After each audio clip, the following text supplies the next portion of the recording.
बार सदगुरुदेव भगवान बहुत प्रसन्न मुद्रा में थे। सायंकालीन चतुरासी जी का पूरा गान करके प्रसन्न मुद्रा में बैठे थे, तो अवसर देखा हमका महाराज जी।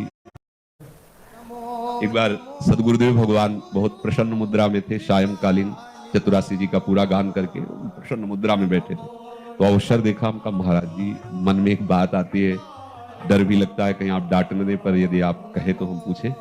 ऐसे बहुत प्रश्न तो पूछा, महाराज जी आपको श्री जी के दर्शन हुए? शुरुआत की बात करें, थोड़ी देर गुरुदेव बैठे रहे, आंखों से आंसू बहने लगे और कहा दर्शन क्या उनसे कभी एक सेकंड के लिए अलग हम जी ही नहीं सकते।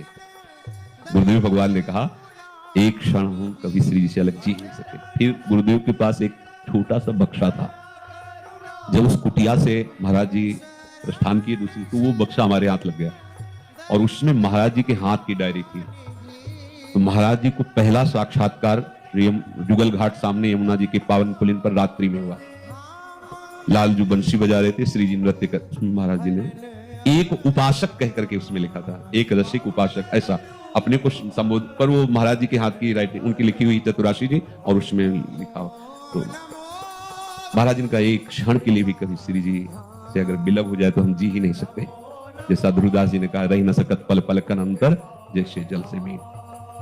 गुरु जी ने कहा चलो गिरिराज जी चलते हैं। बस में बैठे, ऐसे भुजा में भुजा, क्योंकि वहां थोड़ी है कि गुरु जी और शिष्य जी ऐसे, तो बगल में बैठा ला भुजा। आपको सत्य कहते हैं, जितनी देर महाराज जी की भुजा से भुजा ऐसे मिली रही, उतनी देर हम बस में नहीं थे, हम निकुंज में थे।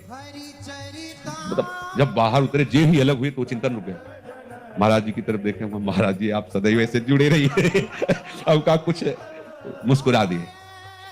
गुरु कृपा जब उदय होती है हृदय में, तो साधन पक्ष को नहीं देखती, आश्रय पक्ष को देखती है, अधीनता देखती है। माला माल हो जाए, बस ये अहंकार भर चूर हो जाए, अधीन होके तो देख लीजिए। बस हम लोग अहंकार से उनकी कृपा को प्राप्त नहीं कर पाते। अहम होने के कारण, मान होने के कारण हम उनके आंतरिक दुलार को नहीं समझ पाते कि वो जहां प्रहार कर रहे हैं वही श्री जी से नहीं मिलने दे रहा। श्री जी की प्राप्ति का उपाय दैन्य है, और हमारा अहम है ना, उसको चूर करना चाहते हैं गुरुदेव। अब जो कहें करें हम सोई, आयुष लिए चले निज दासी, मन क्रम वचन त्रिशुद्ध सकल मत, हम श्री हित हरिवंश सुपासी।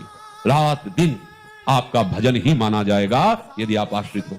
रात दिन वो भजन जो अविनाशी चिदानंदमय, मान लो निद्रा समाधि स्थिति, सोना आपका समाधि जैसा महान साधन माना जाएगा। आश्रित वो चलता है तो हर कदम परिक्रमा होती है, जो बोलता है वो हर वाणी उसकी स्तुति मानी जाती है। केवल शरणागत बहुत बड़ा प्रभाव है, इस बात को समझ जाओ। साधनों से श्री जी की प्राप्ति का कहीं आज तक जिक्र नहीं हुआ है। साधन असाधनों के त्याग के लिए है, और आश्रय से श्री जी की प्राप्ति होती है।